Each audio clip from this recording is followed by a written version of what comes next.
வெயில் உச்சமாக இருக்கக்கூடிய பகுதிகளில் ஈரோட்டில் தான் அதிக வெயில் பதிவாகியிருக்கு. 106 டிகிரி பதிவாகி இருக்கிறது. இன்றைய தினம் ஈரோட்டில் தான் தமிழகம் சந்தித்த அதிக வெயில் பதிவாகி இருந்தது. வேலூர் இருந்தது, வேலூரை முந்திவிட்டது ஈரோடு. ஈரோட்டில் இருக்கக்கூடிய நிலவரத்தை நம்ம பார்க்க போகிறோம். ஈரோட்டிலிருந்து செய்தியாளர் சதாசிவம் இணைகிறார். சதாசிவம், ஈரோட்டில் வெயில் மிக கடுமையாக இருக்கிறது. ஏரி குளங்களுடைய நிலைமை என்ன? குடிநீர் பற்றாக்குறை ஏற்படாமல் இந்த முறை தவிர்க்க முடியுமா? நிச்சயமாக நீங்கள் சொல்வது போல் பார்த்தீங்கன்னா எப்பயுமே கோடை காலத்தில் தமிழகத்தில் கவனத்தை ஈர்க்கக்கூடிய வகையில் வேலூர் மாவட்டம், திருச்சி மாவட்டம், கரூர் மாவட்டம் இருக்கும். கடந்த 2 ஆண்டுகளாக பார்த்தா ஈரோடு மாவட்டம் என்பது கோடை காலத்தில் வெயிலின் தாக்கம் அதிகமாக உள்ளது. தற்போது இந்த ஆண்டு அதிக அளவுமாக 100 டிகிரியை தாண்டி 109, 110, 108 ஆகிய டிகிரி அளவில் வெப்ப தாக்கத்தின் இருக்குது. நாளுக்கு நாள் வெப்பத்தின் அளவு அதிகரித்துள்ளது. இதனால் சாலை செல்லக்கூடிய வாகன ஓட்டிகள் மிகுந்த சிரமத்துக்கு ஆளாகின்றன.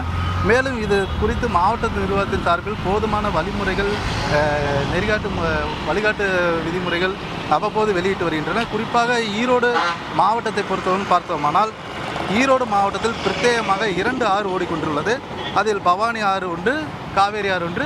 மேலும் ஈரோடு மாவட்டத்தில் பார்த்தோமானால் மிகப்பெரிய அணையாக பவானி சாகர் அணை, வரட்டுப்பழம் அணை, குண்டேரிப்பழம் அணை மற்றும் என அணைகள் உள்ளன. இதில் பவானி சாகர் அணை பார்த்தோமானால் கடந்த ஆண்டு இதே தேதியில் 85 அடியாக இருந்தது பவானி சாகர் அணை. தற்போது 45 அடியாக மட்டுமே உள்ளது. அந்தளவுக்கு தண்ணீர் இன்றி காணப்படும் சூழ்நிலை உள்ளது. இதே போன்று பெரும்பள்ளம் அணையை பார்த்தோமானால் முற்றிலுமாக வறண்டு தண்ணி இல்லாத சூழல் உள்ளது. இதையடுத்து அடுத்த கட்டமாக அந்தியூர் பகுதியில் உள்ள வரட்டுப்பள்ளம் அணையை பார்த்தோமானால் 20 அடி, மொத்தமாக 33 அடி கொண்ட அணையானது 20 அடி மட்டுமே உள்ளது.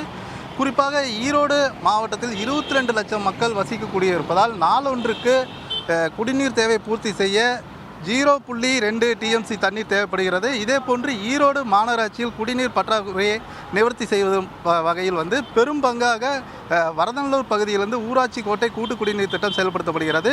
இதில் நாளொன்றுக்கு 79.09 மில்லியன் கனஅடி தண்ணீர் விநியோகம் செய்யப்படுகிறது. இதனால் தண்ணீர் பிரச்சனையை பார்த்தோம்னால் ஜூன் மாதம் கடைசி வரை தண்ணீர் பிரச்சனை இல்லாமல் குடிநீர் விநியோகம் செய்யவும் விவசாய பணிக்கு மேற்கொள்ளவும் மாவட்ட நிர்வாகம் சார்பில் நடவடிக்கை எடுக்கப்பட்டு வருகிறது.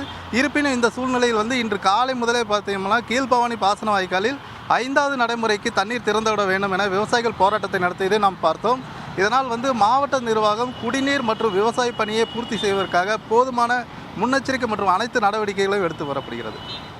ஓகே, ஈரோட்டை பொறுத்த வரைக்கும் வாரத்திற்கு எவ்வளவு நாள் தண்ணீர் விநியோகம் செய்யப்படுகிறது? ஏன்னா தொழில் நிறுவனங்களும் அங்கே நீரை நம்பி இருக்கிறாங்க. ஈரோட்டுக்கு இந்த முறை அப்படின்றது எப்படி இருக்கிறது? எத்தனை நாட்களுக்கு ஒரு முறை தண்ணீர் கொடுக்குறாங்க? இல்லை, ஈரோடு மாவட்டத்தை பொறுத்தவரைமானால் ஈரோடு மாநகராட்சியில் மட்டும் சராசரியாக குடிநீரானது டெய்லியும் விநியோகம் செய்யக்கூடிய அளவில் தான் இருக்கிறது. ஏனென்று பார்த்தால் ஈரோடு மாவட்டத்தில் பிரத்யேகமாக காவேரி ஆறு மற்றும் பவானி ஆறு ஆகிய குடிநீர் 2 ஆறுகள் இருப்பதால் குடிநீருக்கு பொறுத்த வரைக்கும் பஞ்சம் இல்லாத சூழல் காணப்படுகிறது. ஈரோடு மாநகராட்சிக்கும் மற்றும் மாவட்டத்தில் பல்வேறு பகுதிகளுக்கு காவேரி ஆறு குடிநீர் ஆதாரமாக உள்ளது. அதனால் அங்கிருந்து போதுமான அளவு தண்ணீர் எடுத்து குடியிருப்பு பகுதிகளுக்கும் தொழிற்சாலைகளுக்குமே குடிநீர் விநியோகம் செய்யப்பட்டு வருகிறது. தற்போது வரை குடிநீர் பஞ்சம் மற்றும் தட்டுப்பாடு என்பது இல்லாத சூழல் இருப்பதாக கூறப்படுகிறது. இருப்பினும் விவசாய சார்ந்த பணிகளுக்கு மட்டுமே ஒரு சில இடங்களில் தண்ணீர் பற்றாக்குறை இல்லாமல் பயிர்கள் கருகும் நிலையிலும் அணைகளில் போதுமான தண்ணீர் இல்லாததால் மீன்பிடிப்பு பாதிப்பும் ஏற்படுகிறது.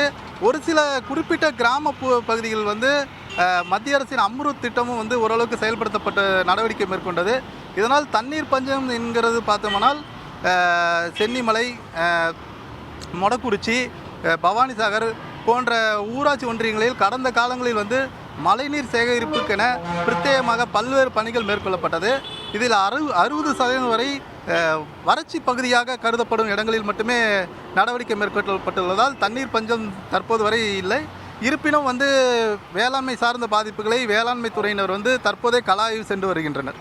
ஈரோட்டில் குடிதண்ணீர் மற்றும் தொழில் நிறுவனங்களுக்கான தண்ணீரில் பிரச்சனை இல்லை, வேளாண்மைக்கு தண்ணீர் கிடைப்பது தான் பிரச்சனையாக இருக்கிறது அப்படின்ற பார்வைகளை முன் வச்சிருக்கீங்க. தொடர்ந்து செய்திகளை உடனுக்குடன் தெரிந்து கொள்ள உடனே சப்ஸ்கிரைப் பண்ணுங்க.